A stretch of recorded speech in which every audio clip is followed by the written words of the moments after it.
आज हम एक खास कोनिक के बारे में पढ़ते हैं, जिस कोनिक को हम एलिप्स कहते हैं। एलिप्स किस तरह की कोनिक को कहते हैं। अगर हम दो पॉइंट्स ले लें, से F1 और F2, जिनको हमने फिक्स कर लिया है।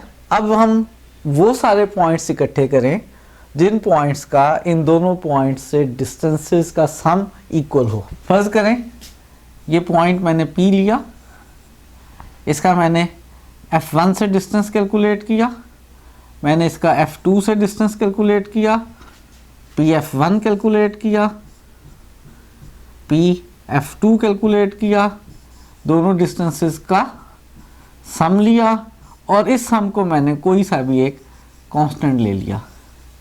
ये कांस्टेंट मैंने कोई सा एक नंबर फिक्स कर लिया। फर्ज करें कॉमनली हम इस नंबर को 2a फिक्स कर लेते हैं। हमने 2a कांस्टेंट फिक्स कर लिया, जहाँ पर a जो है हमने कोई पॉजिटिव नंबर लिया है, और वो सारे पॉइंट्स मैंने ढूंढे जिनके लिए ये कंडीशन सेटिस्फाई हो रही थी। वो ये वाले पॉइंट्स हैं, वो सारे पॉइंट्स जो इस कंडीशन को सेटिस्फाई कर रहे थे, उन पॉइंट्स के सेट को हम एलिप्स कहते हैं। दो पॉइंट्स फिक्स कर लें, सेट बनाएं उन पॉइंट्स का। एक तो वो पॉइंट्स प्लेन में हो, याद रहे हम प्लेन कर्व्स की बात कर रहे हैं, जो एलिप्स है वो एक प्लेन कर्व है। उस तरह के पॉइंट्स का सेट बनाएं जिनका सम जो है इन दो फिक्स पॉइंट से, जो हमने फिक्स पॉइंट किए से, उनसे डिस्टेंसेस का सम जो है वो कांस्टेंट हो। उन पॉइंट्स के सेट को, उन पॉइंट से बनने वाली कर्व को हम क्या कहते हैं? एलिप्स कहते हैं। ये जो हमने दो पॉइंट्स फिक्स किए हैं, इन दो में से हर फिक्स पॉइंट को हम फोकस कहते हैं और दोनों को हम मिलाकर फोसाई कहते हैं। फोकस की जो प्लूरल होती है वो फोसाई होती है। जो हमने दो पॉइंट्स फिक्स किए हैं जिनकी मदद से हमने एलिप्स बनाई है, उन दो पॉइंट्स में से हर एक को हम फोकस कहते हैं और फोकस की प्लूरल जो है वो फोसाई होती है। अगर हम इन दोनों फिक्स पॉइंट्स का मिड पॉइंट लें, क्या लें हम? दोनों फिक्स पॉइंट्स का मिड पॉइंट। तो इस पॉइंट को अगर मैं फर्ज करें C कह रहा हूँ, तो इस पॉइंट को हम एलिप्स का सेंटर कहते हैं। फोसाई के मिड पॉइंट को एलिप्स का सेंटर कहते हैं। Mid point of foci is called centre of ellipse. इसको हमने एलिप्स का सेंटर कहा है। अगर हम एक लाइन सेगमेंट लें, क्या लें? Line segment. लाइन सेगमेंट का मतलब आपको मालूम होगा, यानी लाइन तो हमारी इन्फिनिटी तक जाती है। लाइन सेगमेंट का मतलब होता है एक पॉइंट से स्टार्ट होगी, से A से, और पॉइंट B पे ख़त्म हो जाएगी। इसको हम लाइन सेगमेंट कहेंगे। हम एक लाइन सेगमेंट लें जो फोसाई में से पास करे। कहाँ से पास करे? फोसाई में से, और जिसके एंड्स जो हैं वो एलिप्स पर आ जाएं। ये A और A प्राइम जो हैं, ये इस लाइन सेगमेंट के एंड्स हैं, जो यहाँ ग्रीन कलर की है, जो कहाँ से पास कर रही है? फोसाई में से पास कर रही है, और एंड्स इसके कहाँ हैं? एलिप्स पर हैं। इस लाइन सेगमेंट को हमने कहा है हम मेजर एक्सिस कहेंगे। क्या कहेंगे? Major axis. एक लाइन सेगमेंट जो दोनों फोसाई में से पास करे और जिसके एंड्स एलिप्स पर हों, उस लाइन सेगमेंट को हम एलिप्स का मेजर एक्सिस कहते हैं। ये जो दो एंड्स हैं मेजर एक्सिस के, A और A प्राइम, इनमें से हर एक एंड को हम वर्टेक्स कहते हैं। मेजर एक्सिस के जो एंड्स हैं उनमें से हर एंड को हम वर्टेक्स कहते हैं, और वर्टेक्स की जो प्लूरल होती है वो वर्टिसेस होती है। यानी A और A प्राइम जो है वो वर्टिसेस हैं, और इंडिविजुअली हर A और A प्राइम ये दोनों वर्टेक्स हैं। एक ऐसा लाइन सेगमेंट जो एलिप्स के सेंटर में से पास करे। कहाँ से पास करे? सेंटर में से, और इस मेजर एक्सिस के साथ 90 का एंगल बनाए। मेजर एक्सिस के साथ 90 का एंगल बनाए। ऐसे लाइन सेगमेंट को, लाइन सेगमेंट है तो कहीं ख़त्म भी होगा, और कहाँ पर ख़त्म हो? एलिप्स पर। एक ऐसा लाइन सेगमेंट जो एलिप्स के सेंटर में से पास करे, मेजर एक्सिस के साथ परपेंडिकुलर हो, और जिसके एंड्स एलिप्स पर आ जाएं, उस लाइन सेगमेंट को हम माइनर एक्सिस कहते हैं। क्या कहते हैं? Minor axis. एक ऐसा लाइन सेगमेंट जो सेंटर में से पास करे, परपेंडिकुलर हो मेजर एक्सिस के, और जिसके एंड्स जो हैं वो एलिप्स पर हों, हम उस लाइन सेगमेंट को माइनर एक्सिस कहते हैं। ये जो माइनर एक्सिस के दो एंड पॉइंट्स हैं जो एलिप्स पर आ रहे हैं बी और बी प्राइम, इनको हम कोवर्टिसेस कहते हैं और इंडिविजुअली हर एक को कोवर्टेक्स कहेंगे। पॉइंट बी और बी प्राइम में से हर एक को हम कोवर्टेक्स कहेंगे और दोनों को मजमूई तौर पे हम कोवर्टिसेस कहेंगे। और इस वक्त हम बात करने लगे हैं लेटस रेक्टम की।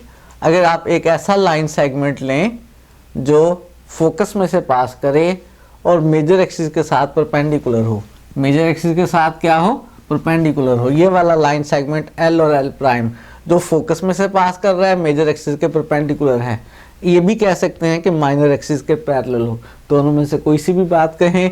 ऐसा लाइन सेगमेंट जो फोकस में से पास करे, मेजर एक्सिस के परपेंडिकुलर हो या कह लिया जाए माइनर एक्सिस के पैरेलल हो, उस लाइन सेगमेंट को आप लेटस रेक्टम कहते हैं। क्योंकि दो फोकस हैं, एक लेटस रेक्टम यहाँ हो सकता है और एक लेटस रेक्टम ये वाला है। लेटस रेक्टम की जो प्लूरल है वो लेटरा रेक्टा होती है। लेटरा रेक्टा लेटस रेक्टम की प्लूरल है। लेटस रेक्टम क्या है, लाइन सेगमेंट है जो फोकस में से पास करे और मेजर एक्सिस के साथ 90 का एंगल बनाए, और दो हमारे पास लेटस रेक्टम होते हैं। ये एलिप्स के बारे में कुछ बेसिक इन्फॉर्मेशन थी, ये हमें याद रखनी है। एलिप्स की इक्वेशन ड्राइव करते हैं और फिर एलिप्स की स्टैंडर्ड इक्वेशंस के बारे में लेटर बेसिक इन्फॉर्मेशन जो है उसको भी याद करेंगे। एक एग्जाम्पल करने लगे हैं या थ्योरम करने लगे हैं।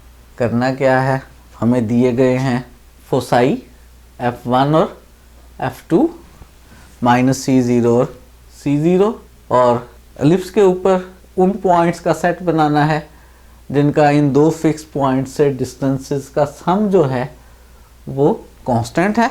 और कितना कांस्टेंट है, 2a है। एलिप्स की इक्वेशन ड्राइव करनी है। फोसाई गिवन है, एक फोकस है माइनस C0, दूसरा फोकस है C0। एलिप्स उन पॉइंट्स का सेट होता है जिनका फोसाई से डिस्टेंसेस का सम कांस्टेंट होता है। वो सम कांस्टेंट उसने कहा है कि 2a के इक्वल है, और a और c में उसने रिलेशन दी हुई है कि a जो है वो c से ग्रेटर नंबर है। और हमने एलिप्स की इक्वेशन ड्राइव करनी है और एलिप्स की इक्वेशन का ड्राइव होकर आंसर आना चाहिए x² over a² plus y² over b² is equal to 1। b तो उसने कहीं नहीं दिया था थ्योरम में, इससे पहले a और c के बारे में दिया था। तो ये जो आंसर में b आया है उसके बारे में उसका कहना ये है कि b² को इक्वल होना चाहिए a² माइनस c² के। एलिप्स के फोसाई गिवन है, एलिप्स के पॉइंट्स का फोसाई से डिस्टेंसेस का सम गिवन है कि 2a है। एलिप्स की इक्वेशन ये हमने ड्राइव करनी है, और आंसर में जो b² आ रहा है उसके बारे में कहा यह गया है कि b² किसके इक्वल होगा, a² माइनस c² के। स्टार्ट करते हैं। एलिप्स की इक्वेशन मालूम करनी है। एलिप्स के ऊपर एक पॉइंट लेट कर लेते हैं। किसी भी कर्व की जब इक्वेशन मालूम करनी हो तो हम जनरली उसके ऊपर एक पॉइंट लेट कर लेते हैं pxy।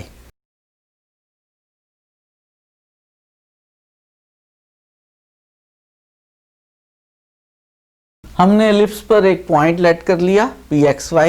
डेफिनेशन ऑफ एलिप्स के मुताबिक इस p का जब मैं फोकस f1 से डिस्टेंस मालूम करूंगा और इस p का फोकस f2 से डिस्टेंस मालूम करूंगा और उन डिस्टेंसेस का सम लूंगा तो वो सम किसके इक्वल आएगा, 2a के इक्वल आएगा।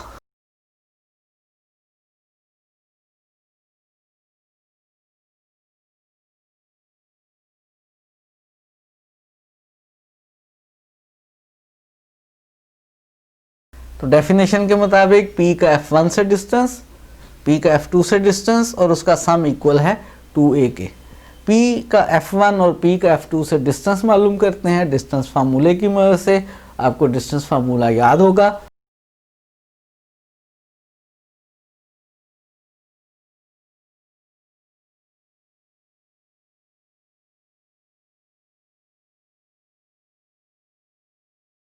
कि अगर आपके पास एक पॉइंट a x1 y1 और एक पॉइंट x2 y2 हो और इनके दरमियान डिस्टेंस फाइंड आउट करना हो तो डिस्टेंस का फार्मूला होता है x2 माइनस x1 का square plus y2 minus y1 का स्क्वायर और उसका स्क्वायर रूट। इसी डिस्टेंस फार्मूले से हम यहाँ डिस्टेंस मालूम करेंगे p में और f1 में और p में और f2 में। p और F1 में डिस्टेंस फार्मूले से बनेगा हमारे पास x माइनस माइनस सी का स्क्वायर यानी x प्लस सी का स्क्वायर प्लस y माइनस 0 का स्क्वायर और इसका स्क्वायर रूट, ये पी F1 डिस्टेंस आ गया, प्लस इसी तरह से p और F2 का डिस्टेंस, F2 हमारे पास c और 0 है, ये बन जाएगा x माइनस सी का स्क्वायर प्लस y माइनस 0 का स्क्वायर और स्क्वायर रूट, और राइट साइड पे इक्वल है किसके, 2a के। ये स्क्वायर्स एक्सपैंड करते हैं और आंसर आप देख रहे हैं उसमें कहीं स्क्वायर रूट नहीं है। उस स्क्वायर रूट को सॉल्व करने के लिए भी हमें स्क्वायर करना पड़ेगा और आसान कैलकुलेशंस करने के लिए इन दो स्क्वायर रूट में से एक स्क्वायर रूट को राइट पर शिफ्ट कर लेते हैं। किसी भी एक को आप राइट पर शिफ्ट कर सकते हैं। ये स्क्वायर रूट के नीचे स्क्वायर सॉल्व किया, x square plus c square plus 2cx और प्लस y का स्क्वायर, राइट साइड वाला 2a, ये वाला स्क्वायर रूट राइट पर जाकर माइनस हो गया और स्क्वायर रूट के नीचे वाला स्क्वायर जो है उसको सॉल्व करते हैं, x square plus c square minus 2cx और प्लस y का स्क्वायर। ये एक स्क्वायर रूट को हमने राइट पर शिफ्ट कर लिया है और स्क्वायर रूट के नीचे वाले जो स्क्वायर्स थे उनको हमने सॉल्व कर लिया है। ये स्क्वायर रूट अभी ऐसे ही मौजूद है। स्क्वायर रूट को ख़त्म करने के लिए दोनों साइड्स पर स्क्वायर कर लेते हैं। लेफ़्ट साइड पर स्क्वायर करेंगे तो स्क्वायर रूट कैंसिल हो जाएगा और हमारे पास आ जाएगा x square plus c square plus 2cx, और राइट साइड पर जब स्क्वायर सॉल्व करेंगे तो फार्मूला अप्लाई करेंगे a माइनस बी के स्क्वायर का। ये हमारे पास a है और ये हमारे पास b है। a का स्क्वायर 2a का स्क्वायर लेंगे तो वो हमारे पास 4a स्क्वायर हो जाएगा प्लस फार्मूले का इस पूरे स्क्वायर रूट का स्क्वायर लेंगे। जब इस स्क्वायर रूट का स्क्वायर लेंगे तो क्या होगा, स्क्वायर और स्क्वायर रूट कैंसिल हो जाएंगे और हमारे पास x square plus c square minus 2cx plus y square आ जाएगा। एक टर्म और भी आएगी, कौन सी भला, माइनस का 2ab। 2 फार्मूले का है, a जो है वो हमारे पास इस वक्त 2a है और जो b है वो हमारे पास है इस वक्त square root of x square plus c square minus 2cx plus y square. अब इसको हमने थोड़ा सा सिंप्लीफाई करना है।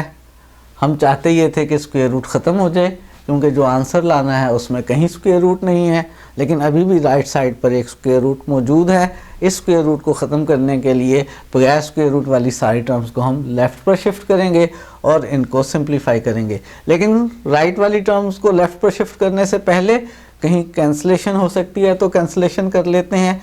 एक्स स्क्वायर लेफ्ट पे प्लस का, राइट पे प्लस का कैंसिल हो जाएगा, सी स्क्वायर प्लस का और सी स्क्वायर प्लस का दोनों साइड्स पर कैंसिल हो जाएगा, वाई स्क्वायर प्लस का और वाई स्क्वायर प्लस का हमारे पास ये भी कैंसिल हो जाएगा। बाकी और तो कुछ कैंसिल नहीं हो रहा।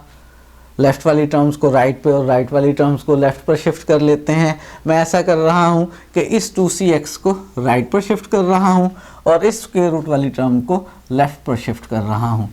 ये स्क्वायर रूट वाली टर्म जब लेफ़्ट पर शिफ्ट करूँगा तो माइनस लेफ़्ट पर आकर प्लस हो जाएगा, 2 to the 4a हो जाएगा, 4a हो गया और स्क्वायर रूट वाली term as it is x square plus c square minus 2cx plus y square, इस सारे का स्क्वायर रूट। और राइट साइड पर हमारे पास पहले से मौजूद है 4a स्क्वायर माइनस 2cx और लेफ्ट साइड से जो प्लस का 2cx है ये राइट पर जाकर माइनस का 2cx हो जाएगा। जो टर्म्स प्लस माइनस हो सकती हैं उन्हें प्लस माइनस कर लेते हैं। अभी हमें एक दफ़ा और स्क्वायर लेना है ताकि ये स्क्वायर रूट ख़त्म हो जाए। ये 4a एज इट इज़, स्क्वायर रूट वाली टर्म सारी as it is, x square plus c square minus 2cx plus y square का स्क्वायर रूट और राइट साइड पर 4a square as it is. और हमारे पास ये जो माइनस 2cx और माइनस 2cx है ये दोनों ऐड हो जाएंगे और कितने बन जाएगा, माइनस 4cx बन जाएगा। अभी हमने एक दफ़ा स्क्वायर करना है, लेकिन स्क्वायर करने से पहले आप देख सकते हैं एक फैक्टर थ्रू आउट कॉमन है। कौन सा वाला, थ्रू आउट कॉमन है आपके पास 4, तो पूरी इक्वेशन को 4 से डिवाइड कर लेते हैं। जब आप इस पूरी इक्वेशन को 4 से डिवाइड कर लेंगे तो लेफ्ट साइड पे ये a रह गया और स्क्वायर रूट वाली टर्म तो as it is x square plus c square minus 2cx plus y square का स्क्वायर रूट, और राइट साइड पे 4 से डिवाइड करने के बाद हमारे पास रह गया a स्क्वायर माइनस cx। तो स्क्वायर रूट खत्म करना है अभी हमने, और उसके लिए हमें एक दफ़ा फिर स्क्वायर करना पड़ेगा। दोनों साइड्स पर एक दफ़ा फिर स्क्वायर कर लेते हैं। लेफ्ट साइड पर भी स्क्वायर ले लिया और राइट साइड पर भी स्क्वायर ले लिया हमने। लेफ्ट साइड पे जो स्क्वायर रूट से बाहर a है उसका स्क्वायर करेंगे तो a स्क्वायर हो जाएगा, और जब स्क्वायर रूट का स्क्वायर करेंगे तो स्क्वायर रूट का स्क्वायर और स्क्वायर रूट और ये स्क्वायर आपस में कैंसिल हो जाएंगे और हमारे पास आ जाएगा x square plus c square minus 2cx plus y का स्क्वायर। और राइट साइड पर फार्मूला अप्लाई करेंगे कौन सा, फिर a माइनस बी के स्क्वायर का, ये बन जाएगा a स्क्वायर का स्क्वायर यानी a4 प्लस cx का स्क्वायर यानी c स्क्वायर एक्स स्क्वायर और माइनस का 2ab में आएगा हमारे पास 2a स्क्वायर cx। अब इसको थोड़ा सा हमने सिंप्लीफाई करना है, इस a स्क्वायर से अंदर मल्टीप्लाई कर लेते हैं, a square x square plus a square c square minus 2a square c x plus a square y square, और राइट साइड पर है हमारे पास a4। सेम रहेगी राइट साइड वाली टर्म्स, कोई चेंज नहीं आएंगी। राइट साइड वाली टर्म्स को मैंने एज इट इज़ लिख लिया है, कहीं कोई कैंसिलेशन हो सकती है तो कैंसिलेशन कर लेते हैं, और याद रखते हैं कि हमने आंसर क्या बनाना था। भला आंसर क्या बनाना था हमने बनाना था answer x square over a square plus y square over b square is equal to 1, ये आंसर बनाना था। और इस आंसर में जो हमारे पास बी स्क्वायर आना है ये हमने लाना है किसके इक्वल, ए स्क्वायर माइनस सी स्क्वायर। ये चीज़ें हमारे जहन में होंगी तो हमारे लिए यहाँ से कैलकुलेशंस करना थोड़ा आसान हो जाएगा। ज़रा क्या कैंसिल हो रहा है दोनों साइड्स पर, माइनस का 2a स्क्वायर सी एक्स जो है वो कैंसिल हो जाएगा। आंसर में सारे वेरिएबल्स लेफ्ट साइड पर हैं तो वेरिएबल्स को लेफ्ट साइड पर इकट्ठा कर लेते हैं और कांस्टेंट टर्म को राइट साइड पर ले जाते हैं। a स्क्वायर एक्स स्क्वायर और ये सी स्क्वायर एक्स स्क्वायर इकट्ठा कर लेते हैं, वो सी स्क्वायर एक्स स्क्वायर लेफ्ट पर आएगा तो माइनस का हो जाएगा, और दोनों में से एक्स स्क्वायर कॉमन आ जाएगा, अंदर रह जाएगा a square minus c square. ये a square plus y square एक ही टर्म है, एज इट इज़ रहेगी a स्क्वायर वाई स्क्वायर, और राइट साइड पर कांस्टेंट टर्म है a4, और लेफ्ट साइड पर ये जो मेरे पास a स्क्वायर सी स्क्वायर है ये राइट पर शिफ्ट कर लेंगे, ये राइट पर जाकर minus a square c square हो जाएगा। लेफ्ट साइड को फिलहाल एज इट इज़ रहने देते हैं, और राइट साइड पर देखें कोई सिंप्लीफिकेशन हो सकती है, जी बिल्कुल हो सकती है। क्या सिंप्लीफिकेशन हो सकती है, a जो है a का स्क्वायर बीच में से कॉमन आ सकता है, अगर हम a स्क्वायर कॉमन ले लें तो हमारे पास रह जाएगा a square minus c square. और देखें जो आंसर बनाना है उसमें a square minus c square को किसके इक्वल ऐड किया गया है, b स्क्वायर के, तो ये वाला a square minus c square भी b स्क्वायर लिख लेते हैं, इस वाले a square minus c square को भी b स्क्वायर लिख लेते हैं, तो हमारे पास इक्वेशन बन जाएगी x square b square plus a square y square is equal to a square b square. क्यों ऐसा किया गया है, क्योंकि b स्क्वायर को इक्वल लिया गया है a square minus c square के। देखें क्या आंसर बन गया, आंसर हमने लाना था x square over a square plus y square over b square is equal to 1। इस आंसर में जो इस वक्त हमारे पास मौजूद है और जो उसने कहा है उसमें सिर्फ कितना फ़र्क है कि राइट साइड पे उसमें 1 है, मेरे पास राइट साइड पर ए स्क्वायर बी स्क्वायर है। तो क्या करूं मैं, अगर मैं इस इक्वेशन को ए स्क्वायर बी स्क्वायर से डिवाइड कर दूं तो राइट साइड पर 1 आ जाएगा और वही वाला आंसर आ जाएगा। तो इसको डिवाइड कर लेते हैं किससे, ए स्क्वायर बी स्क्वायर से। जब फर्स्ट टर्म को हम ए स्क्वायर बी स्क्वायर से डिवाइड करेंगे तो बी स्क्वायर कैंसिल हो जाएगा, एक्स स्क्वायर के नीचे ए स्क्वायर रह जाएगा, plus a square y square को ए स्क्वायर बी स्क्वायर से डिवाइड करेंगे तो ए स्क्वायर कैंसिल हो जाएगा और y square over b square रह जाएगा, और राइट साइड पर ए स्क्वायर बी स्क्वायर से डिवाइड करेंगे तो 1 आ जाएगा। और यही वो इक्वेशन ड्राइव हो गई है जो हम ड्राइव करना चाह रहे थे। ये एलिप्स की इक्वेशन है, ये उस एलिप्स की इक्वेशन है जिसके फोसाई जो हैं वो -c0 और c0 हैं, जिसमें फोसाई से डिस्टेंसेस का सम जो है वो कांस्टेंट है 2a है। a और c के बारे में गिवन ये है कि a c से बड़ा है। हो सकता है आप सोच रहे हो कि a c से बड़े का इस्तेमाल हमने कहाँ किया है, तो ये जो उसने हमें सब्स्टिट्यूशन दी हुई है कि a² - c² b² के इक्वल है, यहीं पर बेसिकली इस्तेमाल हो रहा है कि a c से ग्रेटर है। कैसे देखें, लेफ्ट साइड पे है b² और b² तो स्क्वायर है तो हमेशा पॉजिटिव है। राइट साइड पर चूंकि a c से ग्रेटर है इसलिए a² - c² पॉजिटिव आ रहा है। अगर ये कंडीशन ना गिवन होती साथ में कि a ग्रेटर देन c है तो राइट साइड हमारे पास नेगेटिव आ सकती थी। अगर c a से ग्रेटर होता, राइट साइड नेगेटिव होती, लेफ्ट साइड पॉजिटिव होती, दोनों को इक्वल लेट करना मुमकिन ना हो पाता। तो जो उसने रिस्ट्रिक्शन हमें दी हुई है कि a को c से ग्रेटर लिया गया है वो यहाँ इस्तेमाल हो रही है। और याद रहे ये एलिप्स सिर्फ उसी वक्त बनी है अगर a c से ग्रेटर है। अगर a c से ग्रेटर ना होता तो यहाँ पर इमेजिनरी आ जाते नंबर और कोई भी पॉइंट्स ऑफ सेट जो है उसमें कोई भी पॉइंट ना आता और एम्प्टी सेट बन जाता, एलिप्स ना बनती। तो ये हमने एलिप्स की स्टैंडर्ड इक्वेशन ड्राइव कर ली है।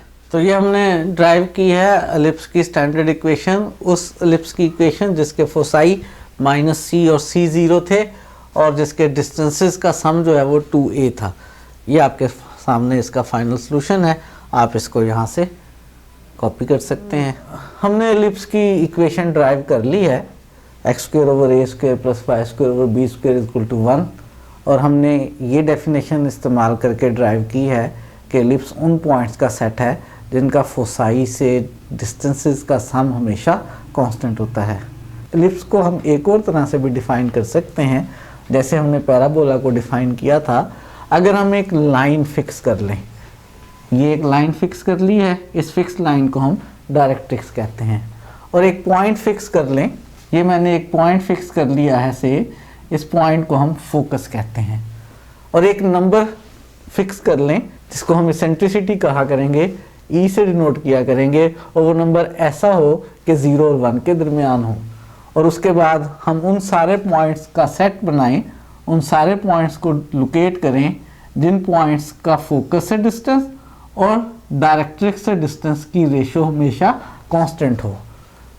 ऐसे सारे पॉइंट्स जिनका फोकस से डिस्टेंस और डायरेक्ट्रिक्स से डिस्टेंस की रेशो हमेशा कांस्टेंट हो, ई के इक्वल हो, वो सारे पॉइंट्स का सेट भी एलिप्स ही बनेगा। तो एलिप्स को ऐसे भी डिफाइन करते हैं। हमने जब पहले इक्वेशन ड्राइव की थी x² / a² + y² / b² = 1, तो हमने ये दो फोसाई की मदद से डिफाइन की थी। यही सेम इक्वेशन ड्राइव की जा सकती है एक फोकस और एक डायरेक्ट्रिक्स की मदद से, और ये वाली डेफिनेशन इस्तेमाल करके। अगर हम फोकस ले लें पॉइंट c0 और डायरेक्ट्रिक्स ले लें हम लाइन x = c/e², और हम a को c/e के इक्वल लेट कर लें, बाकी वही सब्स्टिट्यूशन करें जो पहले की थी, b² = a² - c²। तो इस फोकस और इस डायरेक्ट्रिक्स की मदद से हम सिंप्लीफिकेशन करके वही सेम इक्वेशन ड्राइव कर सकते हैं, x² / a² + y² / b² = 1। और बल्कि ऐसा भी कर सकते हैं कि अगर हम फोकस पॉइंट ले लें -c0 और डायरेक्ट्रिक्स जो है वो यहाँ पर ले लें लाइन x = -c/e², और फिर यही डेफिनेशन यूज करें कि वो पॉइंट्स कलेक्ट करें जिनका फोकस और डायरेक्ट्रिक्स से डिस्टेंस की रेशो e के इक्वल है, a को c/e के इक्वल लें और सिंप्लीफाई करें तो सेम इक्वेशन ड्राइव हो जाएगी x² / a² + y² / b² = 1 के। तो एलिप्स को हम ऐसे भी डिफाइन कर सकते हैं कि एक लाइन फिक्स कर लें और एक पॉइंट फिक्स कर लें और उन पॉइंट्स का सेट ले लें जिनका फोकस से डिस्टेंस और डायरेक्ट्रिक्स से डिस्टेंस की रेशो हमेशा e के इक्वल हो। एलिप्स को हम पहले वाले तरीके से डिफाइन करें या दूसरे वाले तरीके से डिफाइन करें, जब एलिप्स की इक्वेशन हमारे पास ये हो जाए x² / a² + y² / b² = 1, जिसमें a हमारे पास b से बड़ा है, तो एलिप्स के सारे एलिमेंट्स के बारे में क्या इन्फॉर्मेशन होती है वो इन्फॉर्मेशन हम नोट करते हैं। और उसको याद रखेंगे और एक और स्टैंडर्ड इक्वेशन को भी लिखेंगे और उसके बारे में भी इंफॉर्मेशन को याद रखेंगे। तो जो हमारे पास इक्वेशन है standard x square over a square plus y square over b square equal to 1, जिसमें ए बी से ग्रेटर है, जिसमें हमने फोसाई लिए थे C0 और -C0।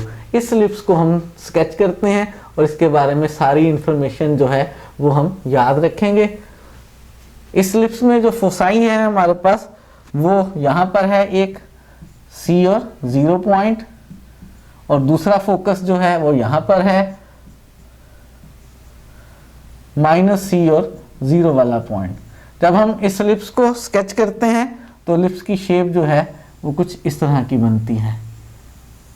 एक्स एक्सिस की तरफ ज़रा थोड़ी लंबाई में ज़्यादा होती है और वाई एक्सिस की तरफ जो है वो थोड़ी सी कम लंबाई में होती है।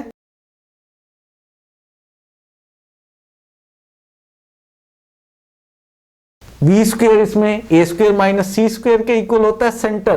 सेंटर आप देख सकते हैं कहाँ पर है, ओरिजिन पर है। सेंटर इस एलिप्स का ओरिजिन यानी 0 0 है। हमने डिफाइन किया था कि वो लाइन सेगमेंट जो दोनों फोसाई में से पास करे उस लाइन सेगमेंट को हम मेजर एक्सिस कहते हैं।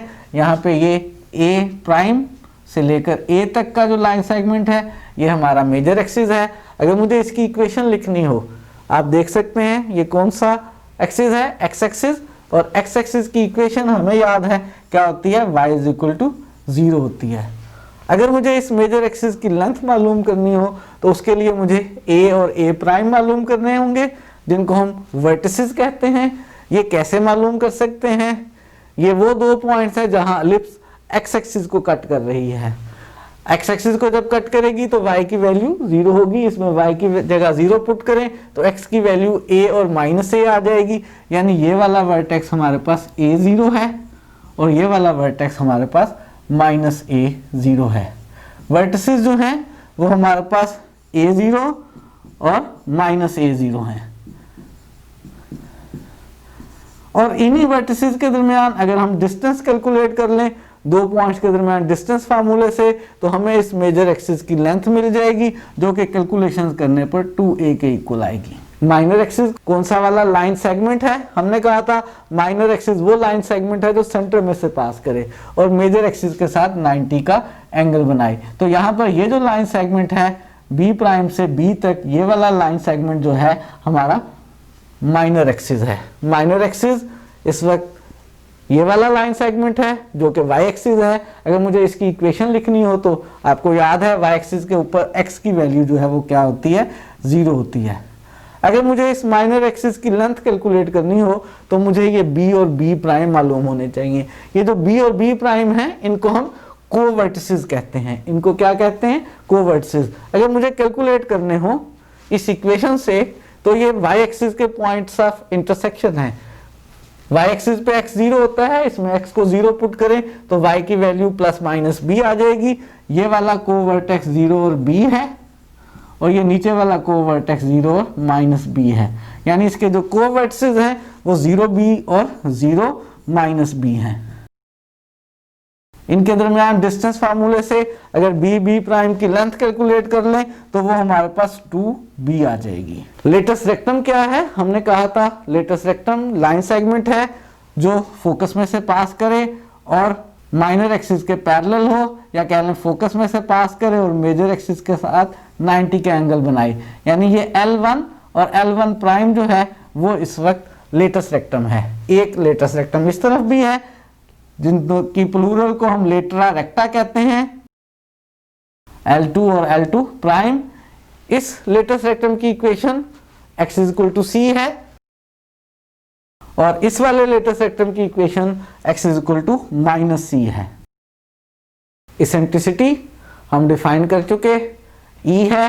इसेंट्रिसिटी की रिलेशन हमने अभी थोड़ी देर पहले बताई है आपको कि A जो है वो c ओवर E के इक्वल है, या कह लें E जो है वो c ओवर A है। ये इसेंट्रिसिटी है। और इक्वेशंस ऑफ डायरेक्ट्रिसेस अगर हम देखना चाहें, एक डायरेक्ट्रिक्स यहां पर होगी और एक डायरेक्ट्रिक्स यहां पर होगी। यहां वाली जो डायरेक्ट्रिक्स है उसकी इक्वेशन x = c/e² है और इस डायरेक्ट्रिक्स की equation x is equal to minus c over e square है। ये बेसिक इंफॉर्मेशन आपको याद रखनी है। डायरेक्ट्रिक्स की इक्वेशन में c ओवर ई स्क्वेयर में अगर हम e की जगह c ओवर a सब्स्टिट्यूट कर दें तो यही डायरेक्ट्रिक्स की equation a square over c भी बन जाती है, और यही डायरेक्ट्रिक्स की equation minus a square over c भी बन जाती है। ये स्टैंडर्ड इक्वेशन ऑफ एलिप्स है जिसमें a बड़ा नंबर है और ये बड़ा नंबर x के नीचे है। ये इस एलिप्स की शेप है और ये इसकी बेसिक इंफॉर्मेशन है जो आपको याद रखनी है। इसी तरह की एक और एलिप्स की इंफॉर्मेशन भी आप जुबानी याद रखेंगे जिसमें जो बड़ा नंबर a है वो y के नीचे आ जाए, यानी एलिप्स की इक्वेशन हो जाए y square over a square plus x square over b square. मेरा ख्याल है इतना मुश्किल काम नहीं होगा, बस इस एलिप्स को इस तरह से स्केच कर लेंगे और जिस तरह से ये इन्फॉर्मेशन है उसी तरह से वो इन्फॉर्मेशन भी बना लेंगे। उस इन्फॉर्मेशन को बनाते हैं। आपके सामने इस वक्त एलिप्स की दूसरी स्टैंडर्ड इक्वेशन है जो है y square over a square plus x square over b square is equal to 1। फ़र्क क्या है, उसमें x के नीचे a स्क्वेयर था और इसमें y स्क्वेयर के नीचे a स्क्वेयर है। बाकी रिस्ट्रिक्शन वही है कि a जो है वो b से ग्रेटर है। गेस करें इसकी शेप देखते हुए, ये y एक्सिस की तरफ ज़रा ज़्यादा लंबाई में है और x एक्सिस की तरफ इसकी लंबाई थोड़ी सी कम है, कह सकते हैं चौड़ाई है। तो गैस करें उसमें फोसाई थे x एक्सिस पे, यहाँ पर C0 और माइनस C0, इसमें कहाँ होंगे, इसमें फोसाई जो है यहाँ होगा एक फोकस। क्या होगा इसके कोऑर्डिनेट्स भला, x0 और y की वैल्यू c। एक फोकस यहाँ नीचे होगा, इसमें क्या होंगे कोऑर्डिनेट्स 0 और माइनस c। तो ये इसके फोसाई हैं 0c और 0 माइनस c। a b और c में वही रिलेशन है कि b स्क्वेयर इक्वल है a square minus c square के। इसका सेंटर कहाँ होगा, फोसाई का मिड पॉइंट यानी ओरिजिन। इसका सेंटर ओरिजिन है 0 0। कौन सा लाइन सेगमेंट इसका मेजर एक्सिस है जो फोसाई में से पास करे, वो ये वाला y एक्सिस। अगर मैं इसका नाम a रख लूँ और इसका नाम a प्राइम रख लूँ तो a और a प्राइम से इसका मेजर एक्सिस बन रहा है। मेजर एक्सिस की इक्वेशन क्या होगी, y एक्सिस है, y एक्सिस की इक्वेशन क्या होती है, x इक्वल्स टू 0। लेंथ कितनी होगी, उसके लिए मुझे a और a प्राइम कैलकुलेट करने पड़ेंगे। कैसे कैलकुलेट करेंगे a और a प्राइम, जो वर्टिसेस हैं वो एलिप्स y एक्सिस को जहाँ पर कट कर रही है वो वाले पॉइंट हैं, और y इंटरसेप्ट मालूम करने के लिए यहाँ पे जब हम x को 0 पुट करेंगे तो y के आंसर प्लस माइनस a आ जाएंगे। यानी ये वाला वर्टेक्स जो है इसका y कोऑर्डिनेट a है, ऑब्वियसली x कोऑर्डिनेट 0 है। इस वर्टेक्स का y कोऑर्डिनेट माइनस a है और ऑब्वियसली x कोऑर्डिनेट 0 है।